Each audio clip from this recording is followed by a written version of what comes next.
Seja bem-vinda, seja bem-vindo ao nosso Café Executivo.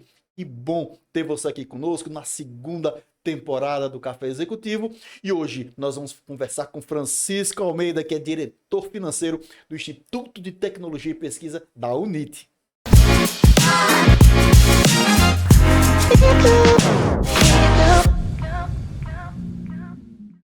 Francisco, meu amigo, seja bem-vindo ao nosso Café Executivo. Que bom você aqui na nossa segunda etapa, na nossa segunda temporada. E como é que você tá, meu amigo? Sérgio, eu tô bem. Primeiro agradecer o convite, tá? É sempre bom bater esse papo, regada a muito café, muita informação, muita coisa aí relacionada a esse mundo de negócios aí.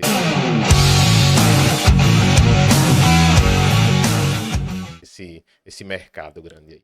Muito bem. Francisco, eu queria entender para as pessoas que estão aqui nos acompanhando, quem é o Francisco?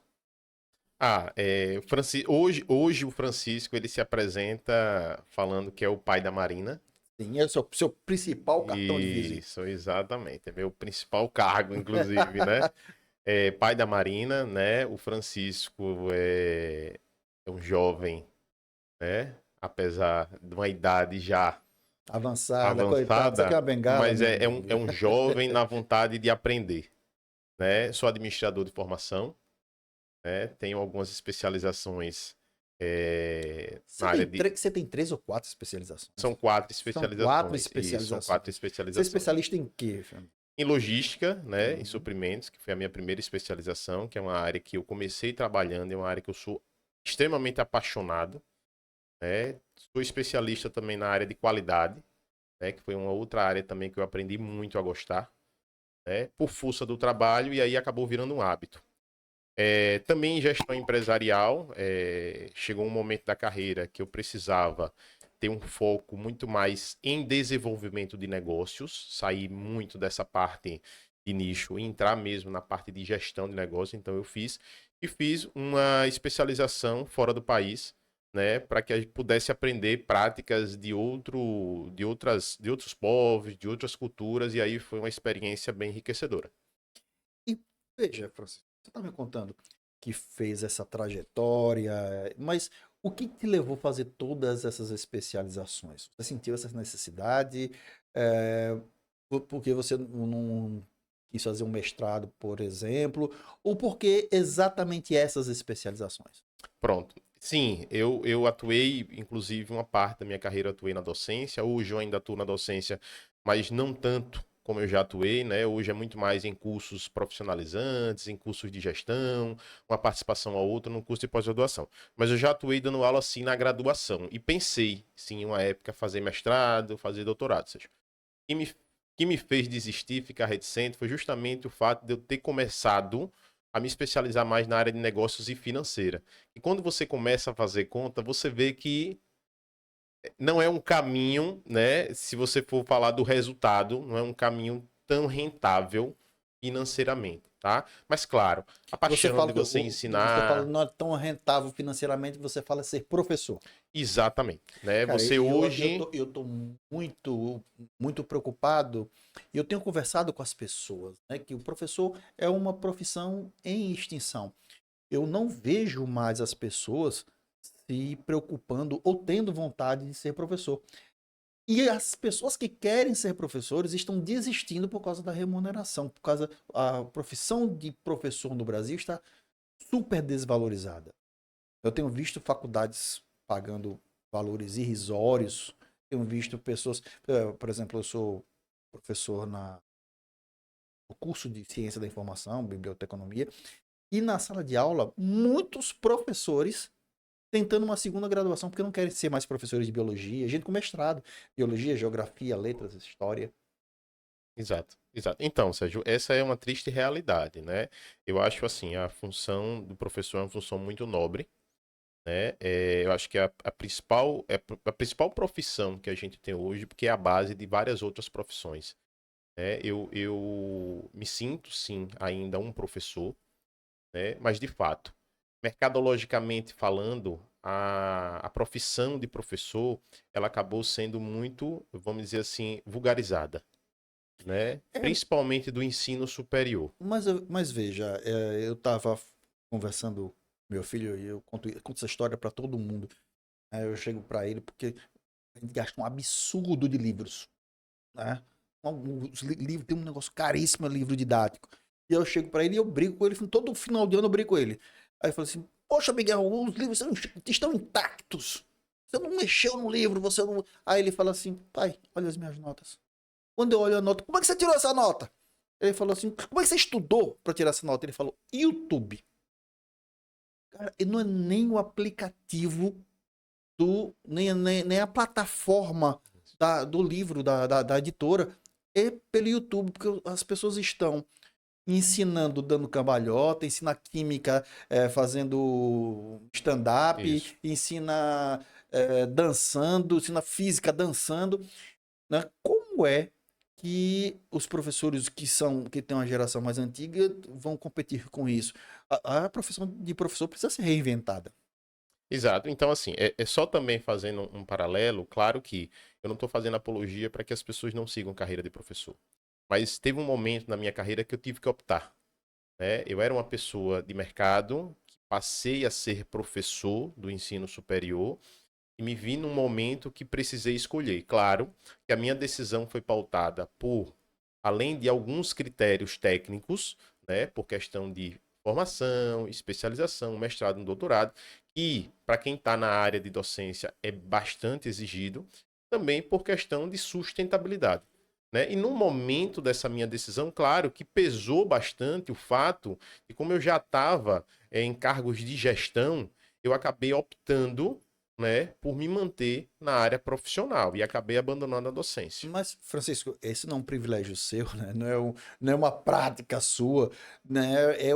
A gente vê que os professores, principalmente das faculdades particulares, eles usam a docência como bico. Sim, Eles trabalham em outras empresas, de noite vão lá dar aula. Uns vão para desestressar, né? Terapia ocupacional, ser é professor. isso. Outros vão lá para complementação de renda, ser professor.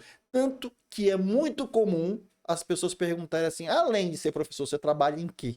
Né? Ou seja, ser professor não é Exato. trabalho? Não é suficiente, Não é né? Não lhe satisfaz profissionalmente suficiente, né? Na verdade, não é profissionalmente, não satisfaz financeiramente. financeiramente. As pessoas Exato. não conseguem se manter É isso. sendo professor no Brasil e de nível superior. Isso é muito preocupante.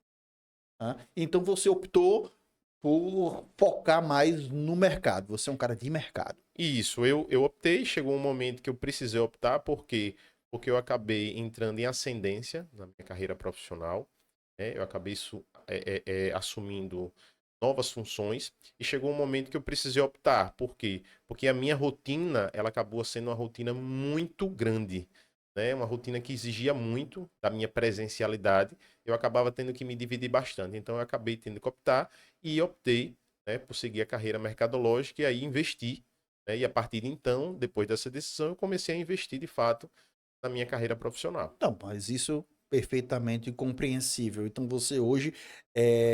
Mas como foi essa ascensão? Como é que você chegou onde chegou? Você não chegou lá diretor de tecnologia ou diretor financeiro do Instituto de Tecnologia e Pesquisas da UNIT. Você é de uma universidade, de uma grande universidade, né? Você Isso. não brotou lá. Não, Não, não, então, não. como foi essa trajetória? Pelo contrário, foi uma trajetória bastante prazerosa, mas um tanto quanto árdua, né?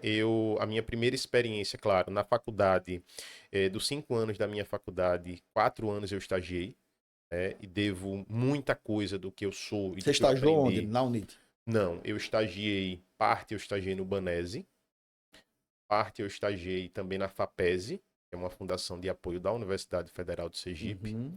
né? E tive uma oportunidade de estagiar também em uma empresa daqui, genuinamente sergipana, né? Um período curto, mas eu fiz muito bom uso desse meu período de estágio porque ele me possibilitou com que eu aprendesse, porque eu tivesse algumas travas liberadas para poder absorver ainda mais conhecimento. Então, a minha primeira experiência profissional, ela foi como assistente administrativo, né? Então, eu era assistente administrativo, daquele tipo de assistente administrativo que é realmente administrativo. Então, tudo que é administrativo estava caindo na minha na minha área para eu poder fazer. E isso só me fez ter mais vontade de querer aprender e de me ascender. Então, Sérgio, ao longo da minha carreira, eu tive passagens tanto pela área de vendas como pela área de compras, né? Minha primeira especialização foi na área de logística, na área de compras, e foi até o tema da minha monografia, né, em administração. E eu comecei a trabalhar na área de compras, e uma área que eu acabei gostando muito, acabei me especializando e acabei é, é, é, galgando novos postos, né? Eu fui assistente, eu fui coordenador, eu cheguei até a ser diretor de suprimentos, né? Mas também tive experiência na área de vendas. Então eu digo a você que eu tive a Mas oportunidade. você, área de vendas como? Você passou num processo de vender, de negociar, Isso, eu como... fui consultor de negócios. Tá. Né? Fui consultor de negócios daquele que de fato saía em Bater papo? viagem, isso, saía em Mas consultor de viagem. negócio da onde? Eu era consultor de negócios da divisão de laboratórios lá do ITP. Tá.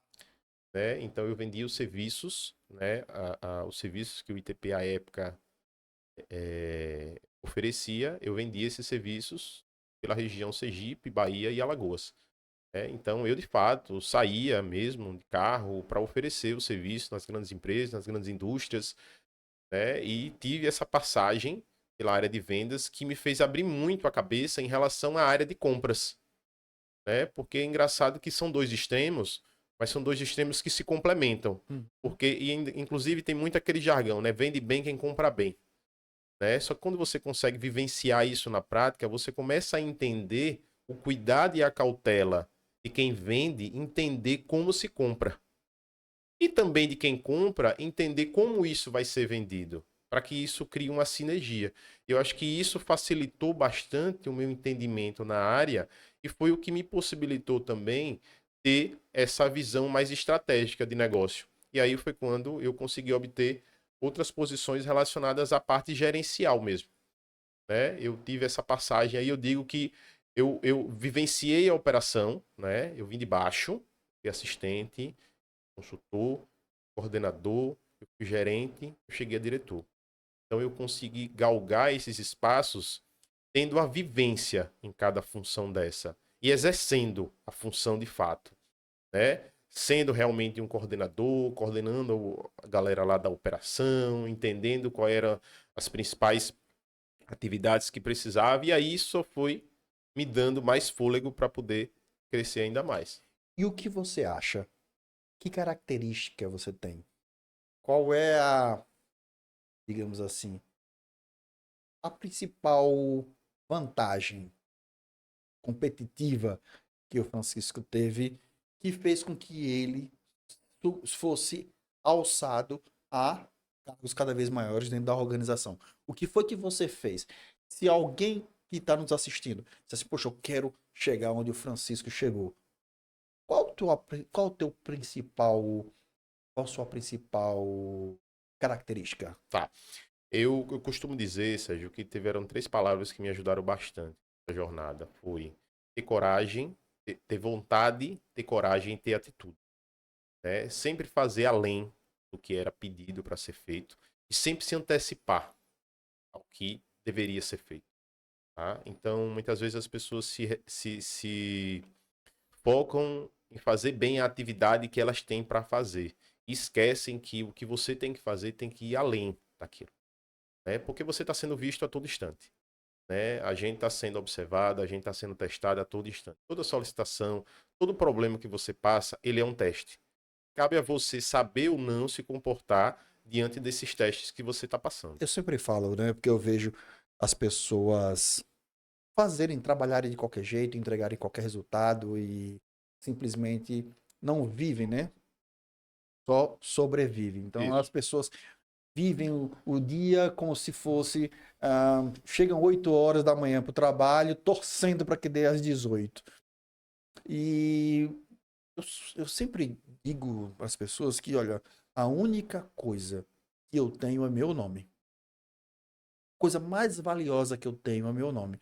Eu posso hoje estar prestando serviço para você, mas se amanhã eu não estiver prestando serviço a você, eu pego meu nome e vou Isso. prestar serviço para outra empresa com meu nome. Então, para isso, ele tem que estar muito bem conceituado. Então, muitas vezes as pessoas fazem de qualquer jeito e não pensam na consequência disso. Que se você não, sei lá, se você não trabalhar bem, um dia você vai ser descartável. Isso. É. E também tem uma coisa, Sérgio, que as pessoas fazem muito. Eu passei por um tempo fazendo mentoria com algumas pessoas, porque como eu fui professor da área de administração, então eu acabei fazendo muitas amizades, né? E por eu já estar no mercado, eu acabava sendo muito consultado dos alunos sobre como eles conseguiriam chegar no mercado de trabalho e ter sucesso. Então eu acabava dedicando parte do meu tempo para bater um papo, né? E o engraçado que eu sempre falava para o pessoal que o pessoal, além disso que eu já tinha falado, o pessoal tem que fazer além do que eles são solicitados para fazer, que as pessoas não podem delegar a sua satisfação a outras pessoas, né? Ou às empresas, né? Às vezes a pessoa, não, estou insatisfeito com essa empresa. Tá, mas você precisa tomar rédea da sua satisfação, da sua vida. Porque se a empresa não fizer nada, você vai continuar insatisfeito. E você então vai ficar assim para sempre. Você tem que delegar, você mesmo tem que assumir a rédea do tempo. Ah, não tenho tempo para fazer isso, não tenho tempo para fazer. Então fica se auto-sabotando e você acaba se afundando dentro de um mundo que você criou e que você não vai para lugar nenhum. É que muitas vezes as pessoas entram num conflito com as empresas, né? Então, a empresa está me pagando por 1 hora, eu só estou dando. Então, ele acha que ganha pouco pelo que faz Isso. e que faz muito pelo que ganha. E essa conta não fecha, então ele prefere trabalhar mal. Quando na verdade é o seguinte: se você vai trabalhar mal, é melhor você procurar um outro lugar para trabalhar. Exato. E a sua carreira profissional, ela transcende o seu vínculo de trabalho, Sim. né? A carreira profissional, ela vai muito além do seu contrato de trabalho, seja pessoa física, seja pessoa jurídica, ele transcende isso, porque a carreira profissional é a junção de tudo que você vai fazer a partir do momento que você decidir que você quer seguir aquela linha de trabalho. Então, o que você faz dentro do trabalho e fora do trabalho é o que vai contar também. As pessoas, não, não vou levar trabalho para casa, vou ficar aqui e quando eu acabar, tudo bem. Quando acabar meu horário, eu vou embora. Mas ela perde a oportunidade de construir um legado para sua carreira profissional, levando coisas para fazer em casa. Mas sabe qual é o grande problema também, Francisco? É que as pessoas acham que tudo tem que ser a curto prazo. Tudo que eu tenho que ser hoje. Então eu vou resolver o problema de hoje. Não deu, resolvo amanhã e amanhã já é hoje. E eu vou resolver o problema hoje. Mas as pessoas não fazem um pensamento em longo prazo. Então vou acumular meu trabalho, o meu, vamos chamar assim, né, os meus créditos de trabalho de hoje com o de amanhã. E as pessoas não pensam que não é só o trabalho, é a avaliação que as pessoas fazem de você do seu trabalho. E se você for acumulando isso, em longo prazo, daqui a 1 ano, 2, 3, você vai ser promovido. Você vai ser reconhecido. Mas você não.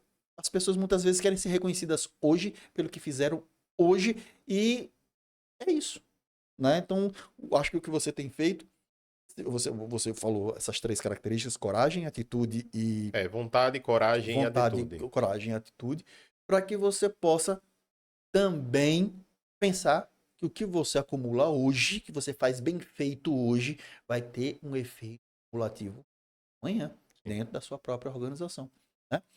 E hoje você é diretor do Instituto de Tecnologia e Isso. Pesquisas da UNIT. O que é que o que faz um diretor de tecnologia da UNIT? Então, eu assumi a pasta da diretoria administrativa financeira, do Instituto de Tecnologia e Pesquisa, né, que é um instituto aí já consolidado, né, que ele atua, tem como seu principal parceiro a Universidade Tiradentes. Então, Hum. quais são minhas atividades, né? Eu trabalho dentro de uma área que atua com a parte de recursos humanos, com a parte financeira, principalmente a parte financeira, com a parte de suprimentos, com a parte de TI. Mas vamos lá. O que é que faz o Instituto de Tecnologia? Como é que você faz? Que suprimentos você tem que ter dentro do Instituto de Tecnologia e Pesquisa? Pronto, um dos principais braços do Instituto é fomentar projetos, tá? Fomentar Projeto de projetos, pesquisa. projetos de pesquisa. Tá. Isso. a partir das linhas de pesquisas que são já pré-estabelecidas dentro do Instituto, né? Então, a gente tem as agências financiadoras, né, que são os parceiros. Quem são as agências financiadoras? A gente tem CNPq, CAPES. CNPq, CAPES, FINEP, Tá. né, Banco do Ok. Nordeste. Aí você vai buscar recursos dentro dessas agências para os projetos que os professores, E doutores aí que a estão gente lá. tem um quadro de pesquisadores, Tá. né, que são professores que já atuam na pós-graduação estrito sensu, né, são professores que da linha de mestrado e doutorado. Esses professores têm carreiras Mas sólidas. mestrado também faz. Professores mestres também fazem pesquisa pelo ITP? Sim, sim, né? Hoje, nosso quadro de pesquisadores, 100% são de professores de doutores, É né? porque para ser Doutores e cientista, pós-doutores. pesquisador, tem que Isso. ser doutor. São doutores e pós-doutores. A gente tem bolsistas, né? Bolsistas tanto de mestrado como bolsistas de Tá, doutorado, tá. né? Que atuam dentro dos projetos. Tá. Mas os vínculos hoje são de professores que já são doutores. Isso. Então, esses professores, eles atuam na elaboração desse projeto. Essa agência financiadora, ou ela já tem um edital pré-determinado, ou ela já define, a partir já desse histórico desse professor e desse laboratório, já destina uma verba para isso e a gente recebe esse recurso para administrar. Então você administra então, o dinheiro, o professor tem um projeto, faz um projeto, coloca lá pelo instituto e vai atrás de uma agência financiadora, pode ser CNPq, CAPES, FINEP, enfim. Isso. E aí, quando chega o dinheiro, esse dinheiro chega para você gerir, Exatamente. não para o professor. Esse dinheiro, esse é um recurso de gestão institucional. E você que faz a prestação de contas. Isso. E a gente faz desde a elaboração do plano de trabalho em parceria com o professor, com o pesquisador, até a submissão, até a defesa. Se você mandar professor fazer conta, meu amigo, professor, Então... os professores querem mesmo fazer a pesquisa, se mandar ele fazer, Isso, organizar, verdade. ele quer estar com foco dele na pesquisa. Se mandar professor fazer, olha, tem que estar notinha aqui, tem que estar prestação de conta. Então, um dos serviços que o Instituto presta é justamente isso. Ele dá esse apoio desde o início da elaboração até a submissão, até o processo de aprovação. Uma vez aprovado, tem a questão do gerenciamento do recurso, né? E existe um rigor muito grande para a administração desse recurso, né? Você tem que receber esse recurso numa conta separada, você tem que seguir à risca as rubricas que foram aprovadas nesse projeto, você tem que ser um rito de contratação. Não, mas é exato. Né? Então, para fazer tudo isso, tem que ser um especialista. Não adianta você pegar um professor o cara lá tem mais doutorado em biologia. E ele vai estar pesquisando lá animais marinhos. E aí, daqui a pouco, ele vai para ele fazer essa prestação de conta. Ele não tem essa especialização, ele não tem essa expertise. Não adianta cobrar de um professor. E aí o Instituto disponibiliza para ele, né? Uma área de prestação de serviço, uma área de núcleo, um núcleo de projeto que é especializado na parte da gestão do projeto, né, dentro das diretrizes mais modernas que você tem hoje, a parte de gestão de projetos. Tem a parte financeira, tem a parte contábil, né? Então, a gente trabalha com esse foco, né? O ITP também tem outros braços, como a parte de prestação de serviço, a parte de depósito de patentes, né? São mais de 140 patentes que já têm depositadas no ITP, fruto do trabalho que é feito por esses pesquisadores. Né? Então, tudo isso... a gente vive lá na rotina do dia a dia. Francisco, você saiu de estagiário, passou para assistente administrativo, consultor de vendas, gerente, diretor. O que é que você recomenda para alguém que quer chegar no teu nível? Ele faça. Por exemplo, eu quero ser um Francisco da vida, eu quero ser um diretor de tecnologia, eu quero ser um diretor financeiro. O que você recomenda para alguém fazer para chegar onde você chegou? Primeiro, vou voltar, né? Ter vontade, né? Primeiro você precisa querer, né? Como eu tinha dito, você não pode delegar suas vontades a outras pessoas. A vontade tem que ser sua, então você tem que ter a vontade. Depois tem que ter a coragem. A coragem de fazer coisas que você vai precisar fazer, tá? Você vai precisar ser acima da média, tá? Quando você é média, você é medíocre, né? Então você precisa Repito isso todos os dias nas minhas aulas. Então você precisa ser acima da média, ou seja, você precisa ler mais, você precisa estudar mais, você precisa correr mais atrás, você precisa perguntar mais, né? E você precisa ter atitude. A atitude de fazer as coisas quando ninguém está fazendo. É, Né? eu fiz essa pergunta novamente porque eu senti que a gente, né, variou porque eu vejo o seguinte, muitas pessoas deixam a vida levar. E eu só conheço uma pessoa que ganhou dinheiro que deixa a vida me levar. Só uma, É, ninguém mais. isso, é. Né? E nós sabemos quem é. Isso. Né? Então, assim, eu, quando você fala assim, não, tem que ter atitude, coragem, tem que ir atrás, sabe? Tem que querer, porque as pessoas precisam se movimentar. As pessoas precisam se mexer. As pessoas precisam entender que se elas fizerem o que sempre fizeram, vão ter sempre o mesmo resultado. Exatamente. Você tá aí a grande pergunta, você está satisfeito com o resultado que você tem na sua vida? Isso. Se você não tiver satisfeito com o resultado que você tem da sua vida, você vai precisar fazer alguma coisa diferente. Vai ter que ler, vai ter que estudar. E não, gente, não é para o mesmo dia. O que você está estudando hoje e amanhã você não vai ter resultado. Leva tempo. Leva tempo. Leva tempo, tem que ter paciência, tem que ter disciplina. Quanto tempo você tem de carreira? Tem que ter determinação. Sérgio, eu já tenho 18 anos de carreira. Para chegar onde você chegou, levou 18 Isso, anos. são 18 anos de carreira. 18 anos de carreira e aí já assumi, nesses 18 anos, 15 funções diferentes. Então, 18 anos de carreira, em 18 anos você assumiu 15 funções diferentes, dentro da mesma organização. Sim. Lendo, estudando, trabalhando, se dedicando. Tem hora para chegar, Francisco? Tem hora para chegar. Não tem para sair. Só não tem para sair. E não é isso. Exatamente. Se entregando. Então, para chegar a um profissional como o Francisco qual a principal característica que você acha de um profissional que ele precisa ter hoje para ser um gestor de alto desempenho? Eu acho que ele precisa correr risco. E o correr risco não é ser um kamikaze. O correr risco é entender que você não pode ficar só esperando que o cavalo selado passe na sua frente. Você tem que buscar uma sela, você tem que buscar um cavalo e você tem que fazer isso acontecer. Porque o tempo está evoluindo muito mais rápido. A gente via que as coisas se atualizavam num período, hoje a atualização está sendo muito mais rápida. E se você ficar esperando as oportunidades chegarem, ou que as coisas melhorem para você, você não vai sair daquilo mesmo. Então você tem que criar o cenário. E até porque não adianta esperar um cavalo selado passar na sua frente se você não sabe andar a cavalo. Exatamente. Então, você primeiramente tem que estar preparado em esperar, e aí quando ele aparece, você não vai. Então você tem que estar preparado, porque como diz a grande filosofia chinesa, né? Dizem que sorte é a soma de 2 ideogramas entre preparação e oportunidade. Não adianta nada você estar muito preparado e não buscar oportunidades. Exatamente. E não adianta nada a oportunidade passar na sua frente se você não estiver preparado. Tá?